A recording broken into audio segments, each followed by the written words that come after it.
kid gloves. If you encounter someone with an overheated state, who seems intent on blaming or accusing you, there are ways to deal with it without chastising or belittling them in any way. Of course, in the heat of the moment, it can be hard to keep calm and controlled.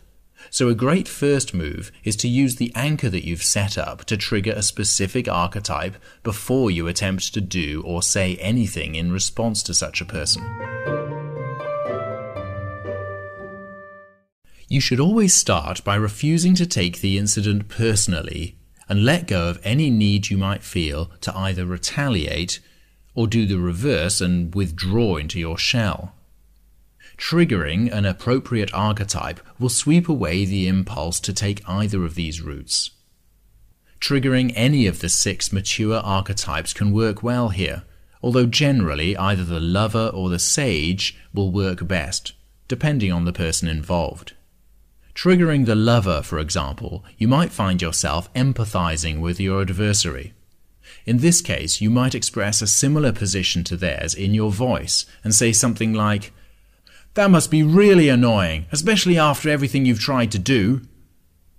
And then slowly begin to decrease the heat in your voice bit by bit as you introduce some other perspectives into the conversation, such as, "I wish that communications were better between us," which would be one such way to refocus the conversation onto something that you could both then seek to address.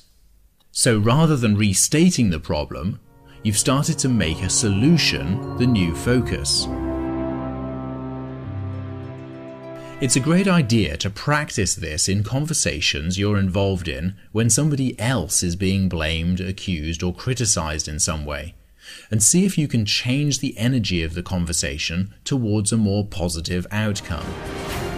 I'm reminded of one particular situation where a colleague of mine had started to get rather overheated with me, and I was starting to feel a little bit undermined. I heard her vent her frustrations for a bit, but when she began to get a little too personal for my liking, I simply said, "Okay, I hear you, I really do. Can I just ask one question? Would you mind clarifying for me your intended outcome in this conversation?" An open question like that is sometimes a great way to steer a conversation, and I was really quite surprised at how much it reduced the heat of her response on this occasion. From that place, we could have a slightly more amicable discussion around the real issues. An alternative approach is to take on the much more detached position of the sage. Your response from this position would be to calmly describe to the angry person what you're observing and how it makes you feel. "Harry, you seem to be standing very close to me at this moment, and it sounds to me like you've raised your voice. When you do that, I feel," and here you should state honestly how you do feel inside, "uncomfortable, even undermined." Then you quite intentionally say nothing. No attempts to fill the silence with placating comments or justifications of any kind. Just stay silent until after they have responded to your comment. Such a straightforward observation, followed by a statement of how you feel, can't really be argued with. It often disarms the assailant, and their energy level is likely to drop enough for you both to find a more constructive way of discussing the issues at hand. And yes, sages, sometimes to talk about your personal feelings is the most logical and calculated thing to do.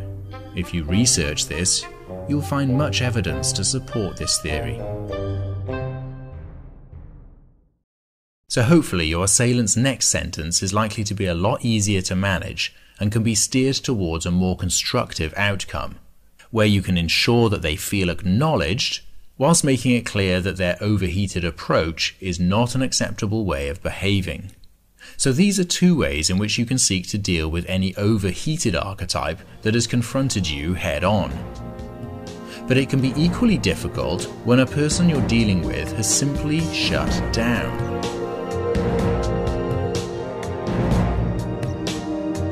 Frozen assets. When frozen, the archetype in question has swung into a state of complete inactivity. This shadow state of behavior renders the mature archetypal character, with all its innate capabilities, powerless and ineffective. The sovereign can't make a decision. The mystic retreats into hopelessness. The lover becomes a loner. The sage acts like a complete dummy. The jester gets depressed, and the warrior runs away at the first sign of conflict. This state of reversal often occurs when the individual believes that their present capabilities are simply not enough to deal with the situation at hand.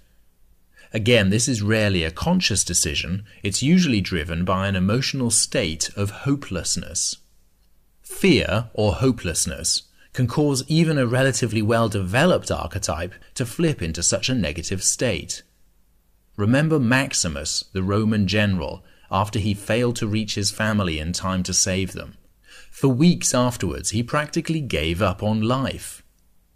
The formidable warrior became a victim, even a slave, refusing to fight at all.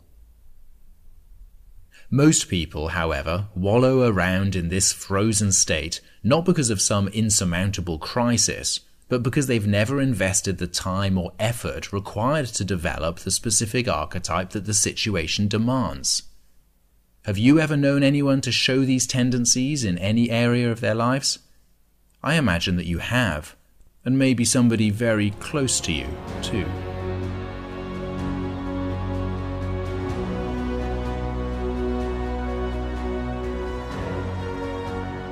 So if you want to get hold of the entire audio book, get over to Amazon or iTunes, just search for 3 words, Team, Me, Pad, and you should be able to find it easily enough. You might also want to get over to my website, team-me.biz, and sign up to download a number of materials, including audios, videos. You can see the written descriptions of these archetypes, excerpts from my book, all kinds of materials to help you on your way.